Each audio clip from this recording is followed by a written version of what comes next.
예, 저는 오늘 이제 무신론에 대해서 하나님께서 어떻게 보시는지 한번 좀 생각해 보려고 합니다. 오늘날 반기독교를 표방하는 무신론 사이트들이 무척 많습니다. 또 유명 인사들이 좀 많아요. 몇 개만 소개해 드리면 이렇습니다. 먼저 이제 그 untojesus.org라는 사이트가 있어요. 이 사이트 들어가 보시면 뭐 여러 가지 이제 글이 있어요. 뭐 종교는 우리를 위험하게 한다. 또 하나님에 대한 믿음은 스캠, 사기다. 뭐 이런 문구가 적힌 티셔츠나 기념품들을 팔아서 반기독교적인 활동을 벌이고 있습니다. 그리고 이 사진은요, 이 사이트의 한 멤버, 한 회원이 이제 If Jesus return, 예수님께서 다시 돌아오신다면 그거를 다시 죽여야 한다, 이런 표말을 들고 시위하는 사진입니다. 이 사람은 나중에 주님 앞에 섰을 때, 신앙심판 앞에 섰을 때 너무 부끄러워서 자기를 지옥에 보내달라고 외칠 것 같습니다. 볼 낯짝이 없죠. 이렇게 신하는 사람이, 그죠? 그리고 미국의 로널드 레이건 전 대통령의 아들, 론 레이건이 있어요. 이 론 레이건, 이 사람이요, 무신론자 활동 단체를 홍보하기 위한 라디오 광고에서 나는 지옥에서 불타는 것이 두렵지 않습니다, 이런 언급을 했습니다. 이 론 레이건은요, 일평생 무신론자로 살았습니다. 일평생.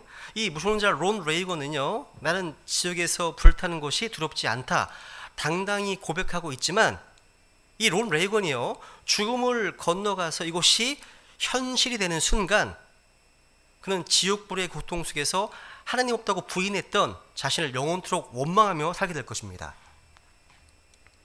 그리고 여러분, 우리가 전도지 많이 찍어내잖아요, 그죠? 근데 무신론을 홍보하기 위한 전도지들이 있는 거 아세요? 이게 다 전도지들이에요. 이게요. 보너겐 휴머니스트, 나는 다시 태어난 인본주의자다, 이런 게 있고, 또 Godless is more, 그러니까 하나님 없이 사는 삶이 더 좋다, 이런 것도 있고, 또 I believe in life before death, 이런 게 있습니다. 나는 죽음보다, 그러니까 죽음 뒤에 있는 그런 천국보다 삶, 그러니까 지금 이 땅에서 현재의 삶을 믿는다, 뭐 이런 문구가 적힌 이런 전도지들이 있어요. 굉장히 활발합니다. 또 이것만이 아니에요. 이것만 아닙니다. 제가 그건 제가 못 보았는데요. 그건 내가 지금 못했군요. 무신론자들이요, 아이들과 청소년들을 이제 불신자로 만들기 위한 웹사이트도 개설되었습니다. 이것이 이제 kidswithout.com이라고 있습니다. 그래서 kids without 하십니다. 그러니까 하나님 없이 살아가는 아이들을 위한 사이트가 있어요.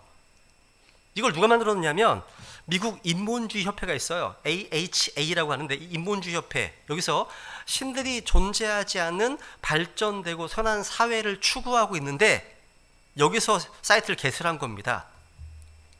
여러분, 이런 모습들은 다 마지막 날들의 징조라고 할 수 있습니다. 오늘 이제 본문 시편 14편 1절에 말씀하시잖아요.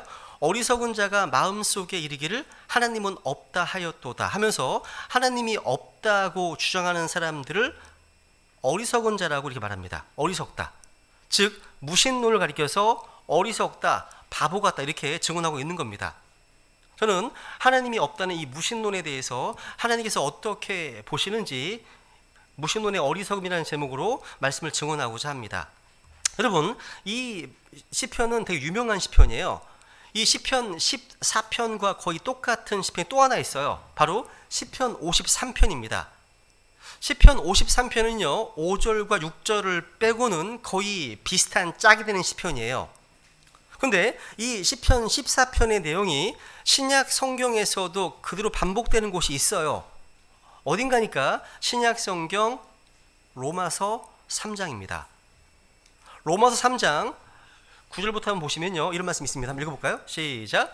그러면 어떠하냐? 우리는 그들보다 나으냐? 결코 아니라.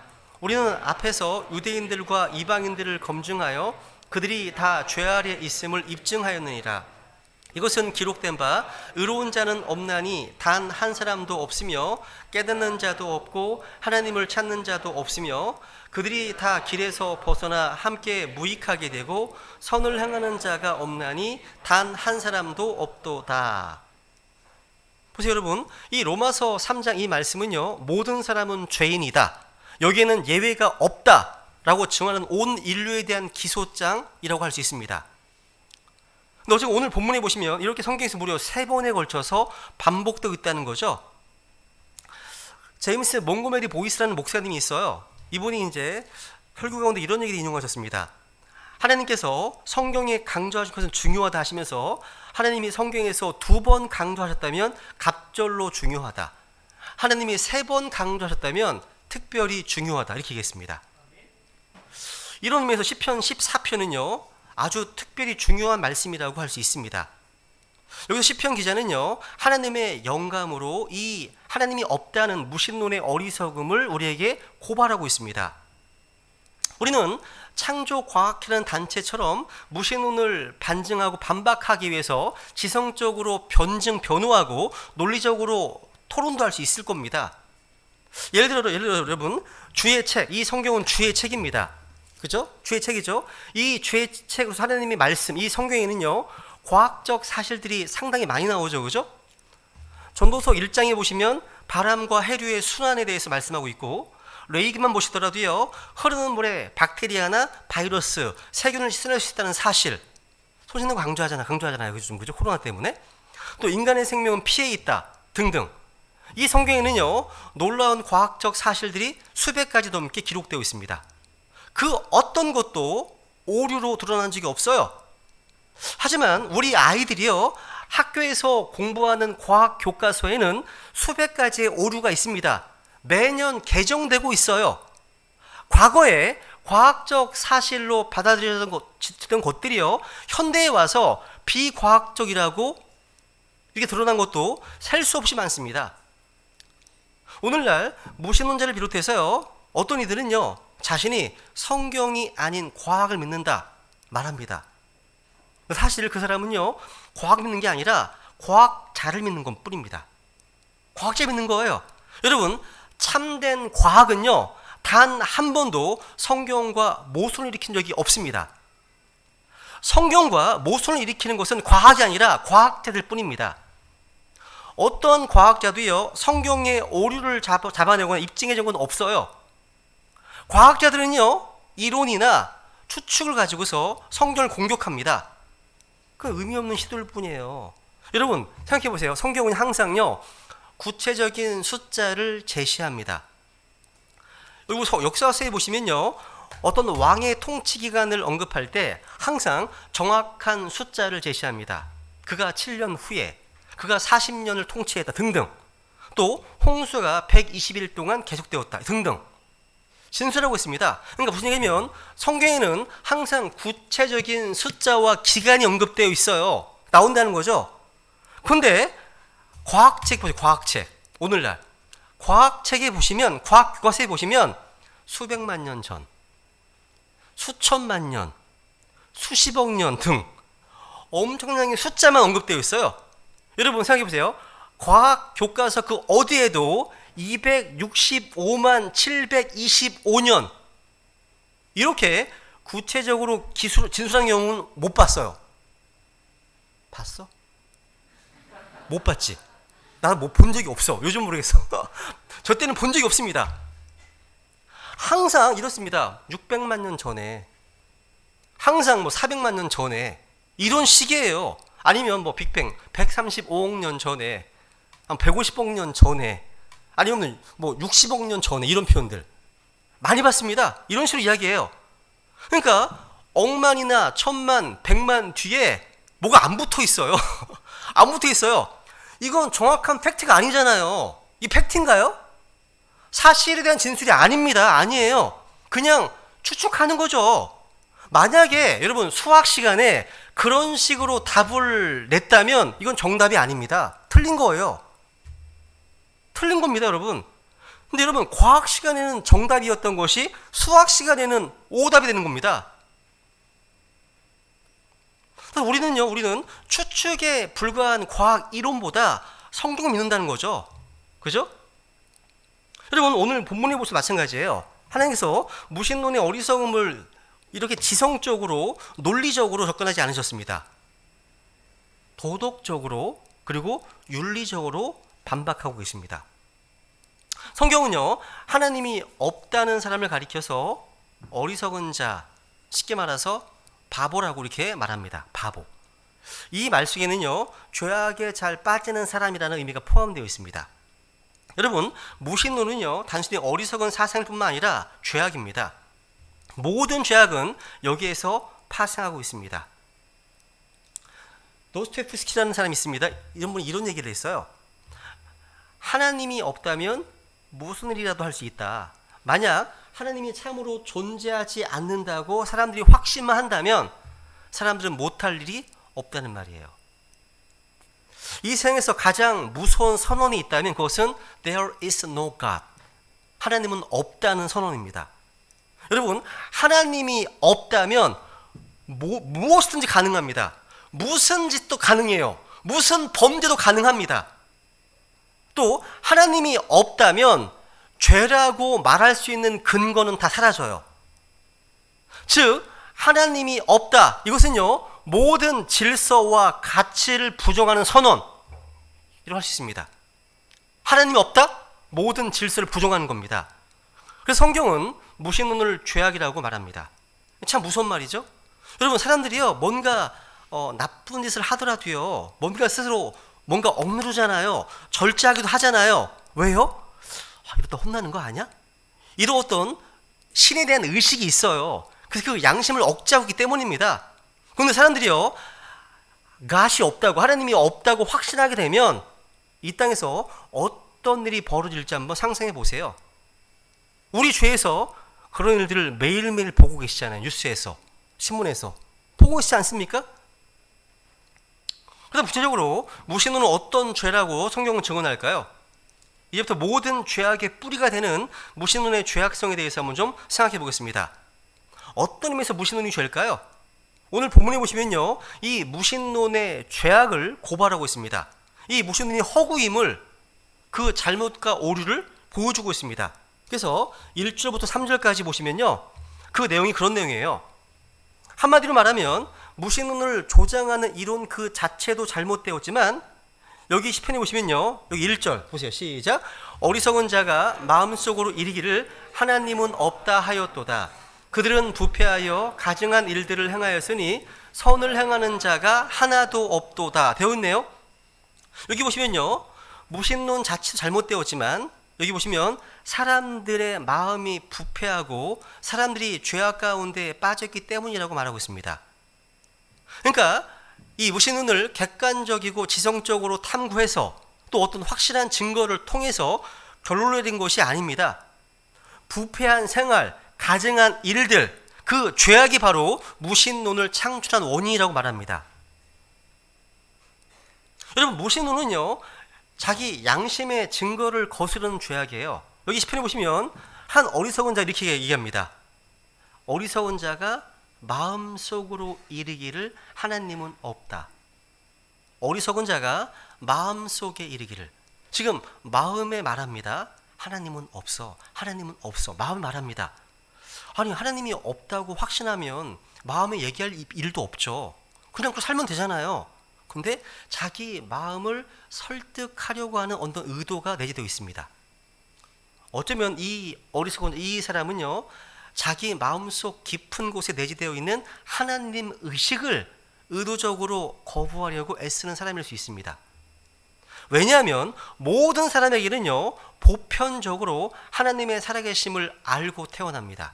그래서 요한복음 1장 9절에 보시면 그 빛은 참 빛으로 세상에 들어오는 모든 사람을 비추느니라 말씀하십니다.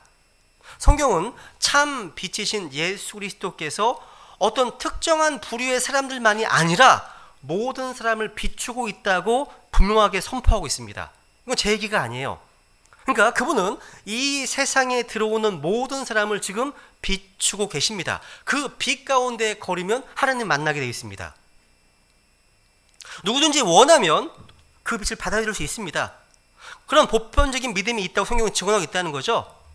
그래서 어떤 사람은 무신론자를 이렇게 정의했습니다. 무신론자는 하나님이 없다고 믿는 사람이 아니라 그는 자기 안에 각인되어 있는 하나님 의식을 지어보려고 몸부림치는 사람이다. 그러니까 우리 안에 하나님에 대한 의식이 있다는 말이에요. 그러니까 그것을 기업으로 애를 쓰는 사람, 이게 무신론자란 말입니다. 저는 이 말이 성경적으로 상당히 정확하다고 생각합니다. 성경은요, 무신론자의 마음 상태를 이렇게 고발합니다. 몇 구절 보겠습니다. 로마서 1장 18절. 또한 그들이 자기 지식 속에 하나님 두기를 싫어하면 답이 없습니다. 지옥 가는 겁니다. 싫어하며 하나님께서 그들을 버림받은 생각에 내주사 합당하지 못한 그 일들을 행하게 하셨으니, 그러니까 하나님을 거부하면 모든 죄악이 여기서 파생되는 겁니다. 그죠? 또 베드로 3장에 보시면 조롱하는 마지막 때 조롱하는 자리에 나오는데, 그들은요 이런 하나님의 창조의 어떤 사실에 대해서 일부러 알려하지 아니한다 말씀하시네요. 그리고 시편 4절 같이 읽어볼까요? 시작. 사악한 자는 자기 얼굴의 교만으로 인하여 하나님을 찾지 아니하리니 그의 모든 생각 속에는 하나님이 없나이다. 그러니까 자기들의 지식 가운데 하나님을 두려고 하지 않는 사람들, 또 하나님의 창조에 대해서 일부러 알려하지 않는 사람들이 있습니다. 그리고 그들의 모든 생각 속에 하나님이 없는 사람들에 대해서 말씀하고 있습니다. 하나님께서는요 그들의 마음 상태를 다 보고 계신 거예요. 다 보고 계신 겁니다. 여러분, 우리 인간의 마음 속에는요 하나님 의식이 깊이 잠재되어 있습니다. 그러니까 하나님이 형상을 만들어줬기 때문에 비록 죄 가운데 그 형상이 많이 상실되었지만 남아 있어요. 있습니다. 그래서 로마서 2장 15절에 보시면 이런 말씀이 나오죠. 이런 사람들은 또한 자기 양심이 증언하며 자기 생각들이 서로 고소하고 변명하는 가운데, 그 다음 자기 마음속에 기록된 율법의 행위를 보이느니라 되어 있습니다. 자기 마음속에 기록된 율법, 따라해보세요. 자기 마음속에 기록된 율법.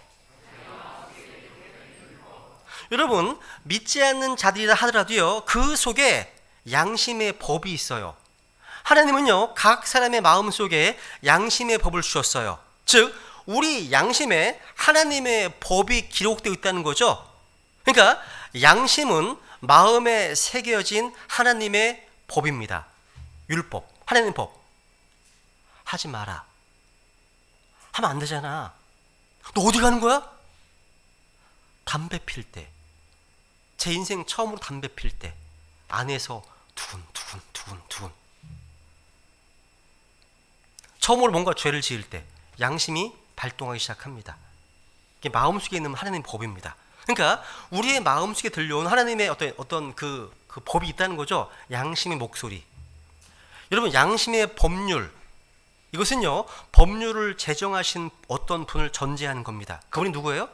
바로 하나님이십니다. 창조주 하나님.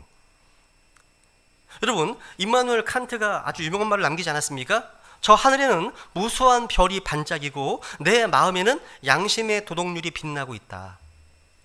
정확한 말이에요. 그러니까 양심은요 양심이란 법을 주신 하나님을 전제하고 있는 겁니다. 그래서 로마서 1장 19절에 이런 말씀 나옵니다. 1장 19절. 이는 하나님을 알만한 것이 그들 속에 분명히 드러나 있기 때문이라. 하나님께서 그것을 그들에게 보이셨느니라 말씀하십니다. 사람들은요 누구나 하나님을 알만한 것이 그들 속에 분명히 드러나 있습니다. 사람은요 태어나면서부터 선천적으로 하나님을 알만한 것을 가지고 태어난다는 얘기예요. 제 얘기가 아닙니다. 주님께서요 우리의 생명을 만드실 때 우리 속에 기록해 두셨다는 겁니다.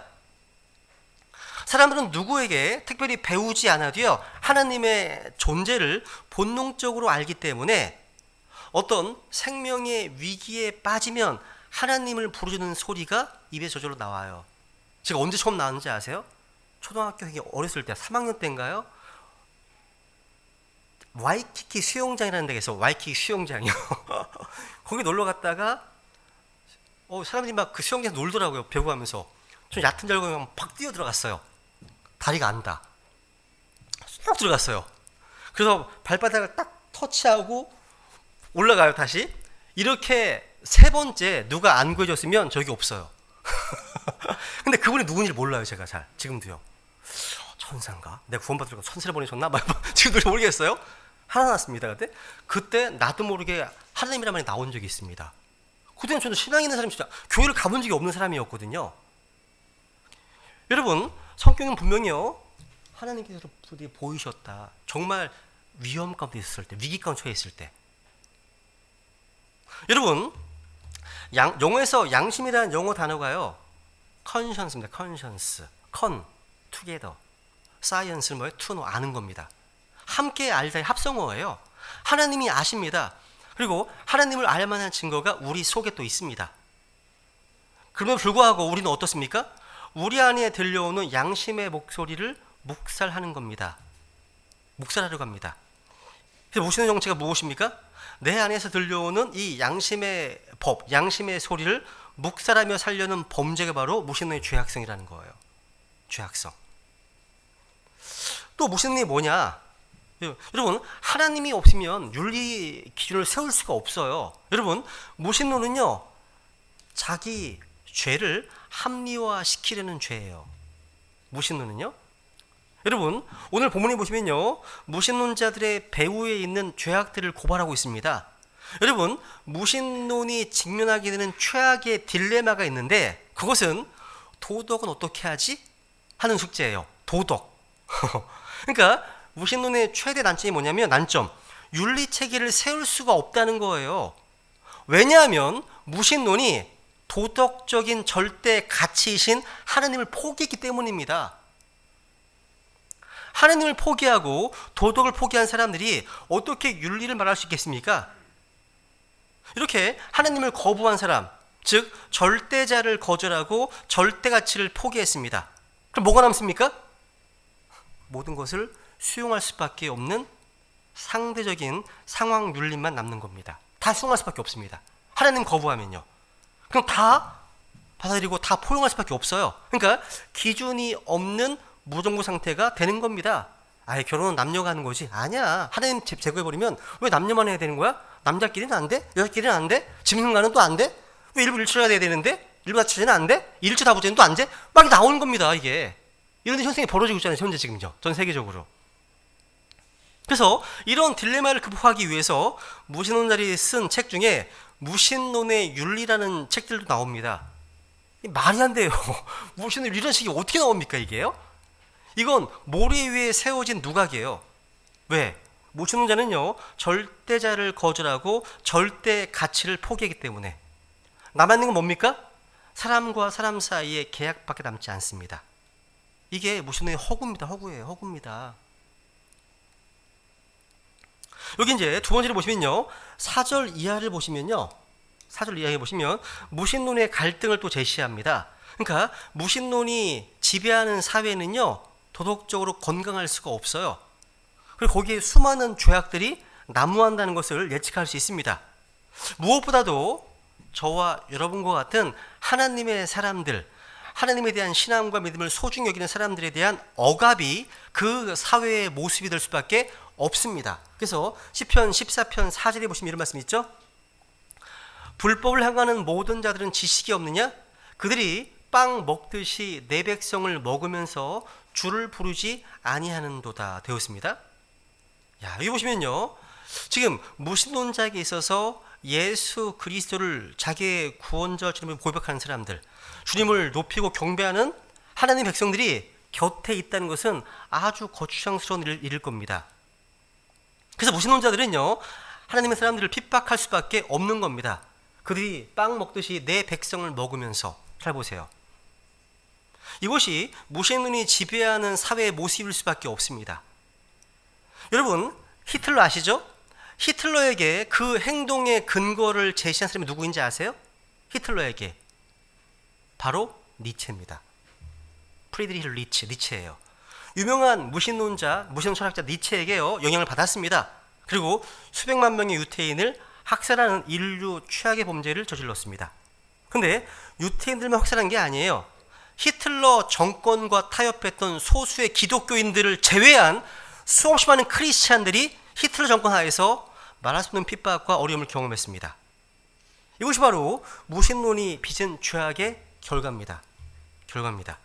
이들은 하나님의 백성을 대적합니다. 그런데 무신론의 원조는 사탄이에요. 사탄입니다. 우리나라뿐만 아니라요, 미국에서도요, 핫 이슈 제가 종종 말씀드리잖아요. 핫 이슈 가운데 하나가 낙태 문제. 낙태는요, 낙태를 지지하는 사람과 낙태를 반대하는 사람 사이에 치열한 싸움이 벌어지고 있어요. 그런데 여러분 아십니까? 무신론자는 예외 없이 모두 낙태 지지 운동에 참가합니다. 프로 초이스에 참가합니다. 성경 말씀하시잖아요.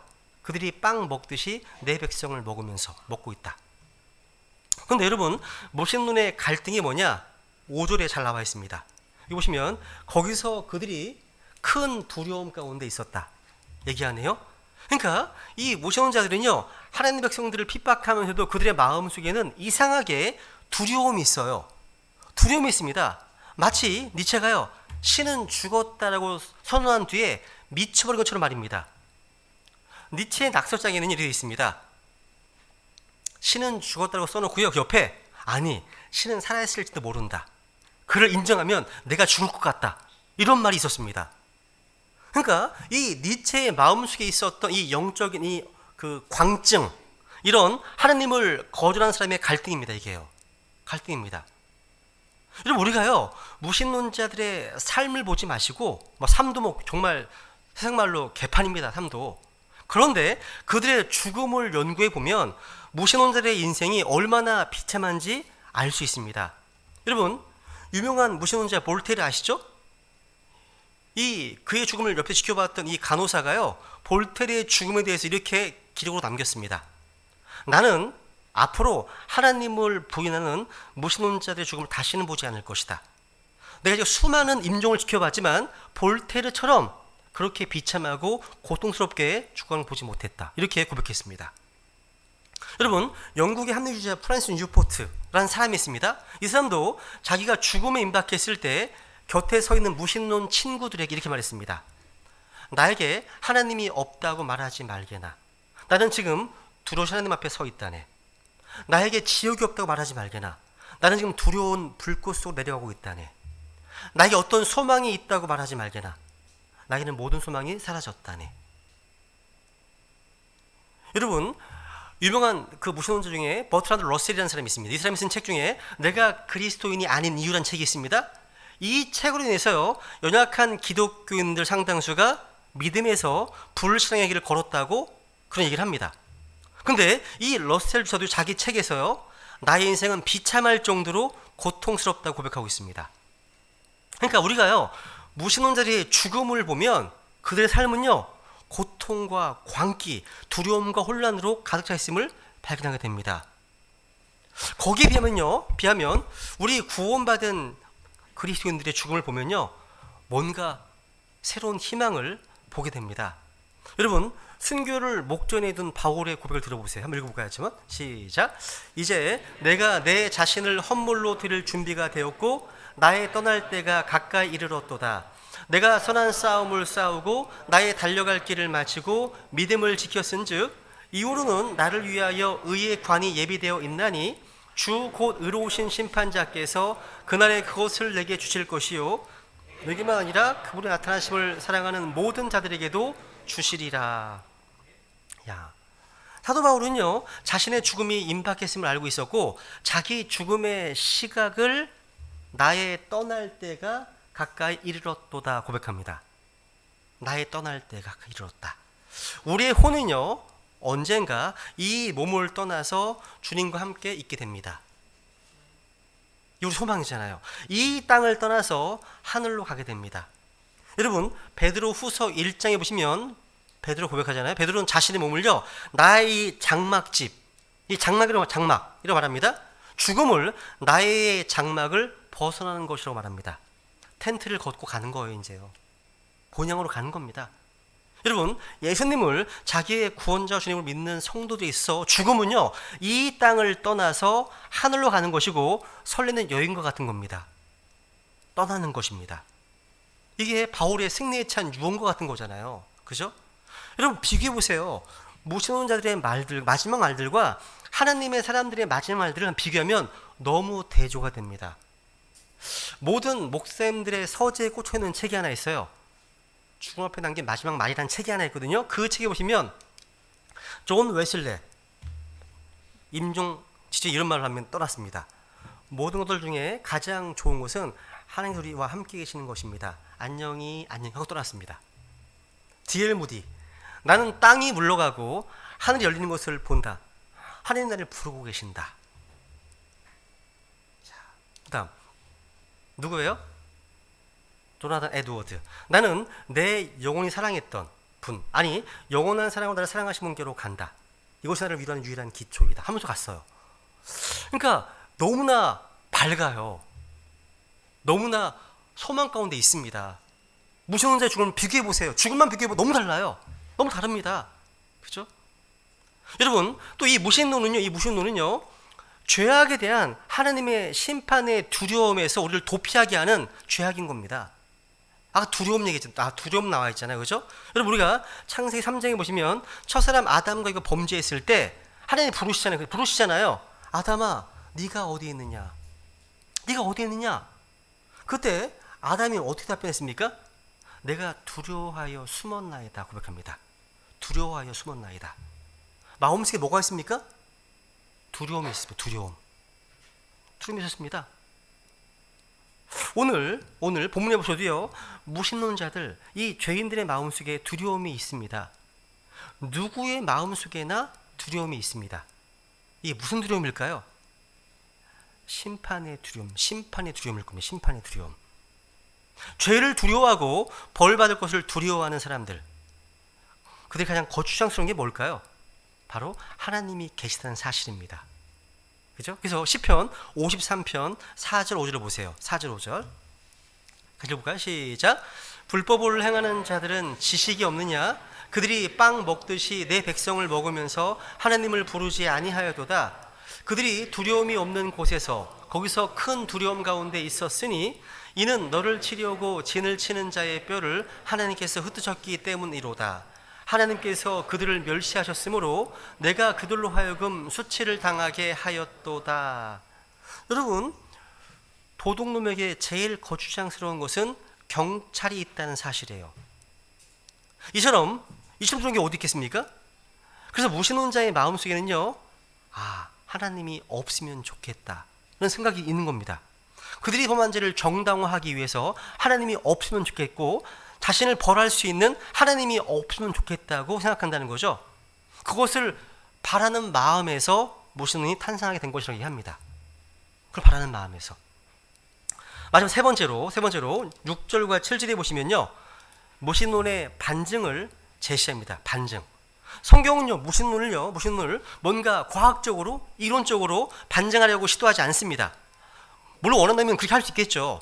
그런데 성경은요, 무신론을 반증하는 것은 단순한 이론이라고 하지 않습니다.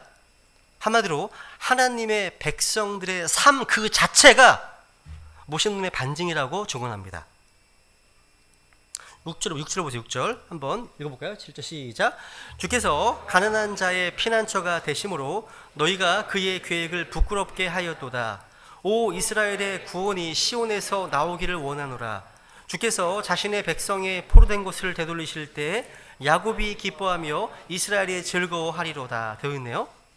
6절에 보시면요, 때때로 무신론자들에 의해서 크리스찬들이 모든 것을 빼앗길 수 있습니다. 그래서 가난한 사람이 될 수 있어요. 그리고 그들은 이 세상에서요, 부끄러움을 당할 수도 있습니다. 파리처럼 죽임당할 수도 있습니다. 순교당할 수 있습니다. 그런데 그들은 오직 하나님을 의지합니다. 그러면서 노래를 부릅니다. 나머지 부분은 노래입니다. 찬양입니다. 간증입니다. 이것은 구원의 하나님을 지금 찬양하는 겁니다. 하나님을 의지하고 그 하나님을 찬양하고 높여드립니다. 왜? 그 하나님께서 성도들의 유일한 기쁨의 근원이 되시기 때문에. 이 하나님의 백성들의 삶, 그들의 찬양과 간증이야말로 무신론에 대한 가장 강력한 반증인 겁니다.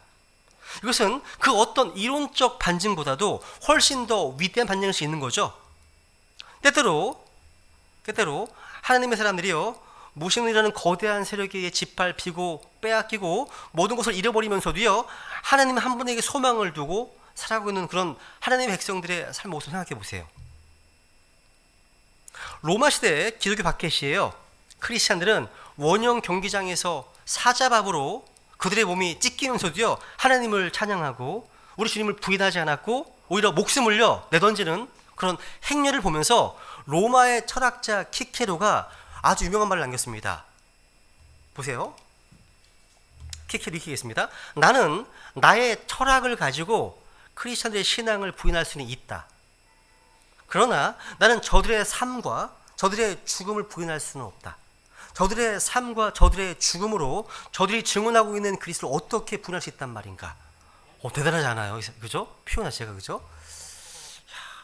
여러분, 모신론에 대한 가장 큰 반증은요, 이론적 반증이 아니에요. 하나님을 의지하고 인생의 고난과 역경과 핍박 가운데서도 살아계신 주님께 소망을 두고 살아가는 사람들, 그들이 바로 모신론의 허구를 증명하는 가장 강력한 반증이라는 것입니다. 오늘 우리 성경 신자들이, 우리 크리스찬들이 그 강력한 증거의 증인들이 되어야 한다는 거죠. 여러분, 지금 이 순간에도요, 이슬람 세계권에서 그리스도인이 되면 사회에서 불이익을 당하고 출세도 못하고 진급도 못하고 월급도 더 받지 못하고 사회에서 좋은 공직을 가질 수 있는 그런 상황이 안 되는 거예요. 승진을 못합니다. 그렇게 핍박받는 크리스찬들이 얼마나 많은지 아십니까?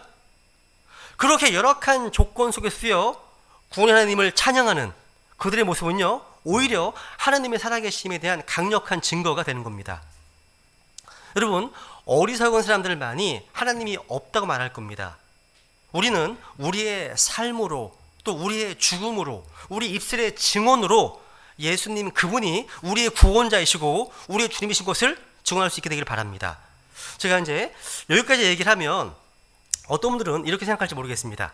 에이, 오늘 이 설교는 나와 상관이 없네. 나는 교회 나오잖아. 여기 찬양도 하잖아. 또 기도도 하니까. 그래서 저는요, 이 모신론을요, 베다니 심리교회에 나오시는 여러분들에게도 적용하고 싶습니다. 이 시대의 진짜 문제는 교회 밖에 있는 무신론자가 아니라 교회 안에 있는 무신론자를 생각합니다. 제가 신학원에서 조직신학 강의할 때요, 무신론 가운데 소위 실천적 무신론이 있다는 것을 강의한 적이 있습니다. Practical Atheism이라는 게 있어요.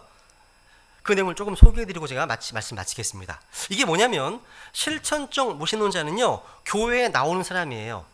찬양도 합니다. 기도도 합니다. 그런데 살아가는 모습을 보니까 하나님이 없는 것처럼 사는 거예요. 교회에 나와서는 하나님 믿는 것 같은데 살아가는 현장에서 보니까 하나님이 없는 것처럼 산다는 거죠.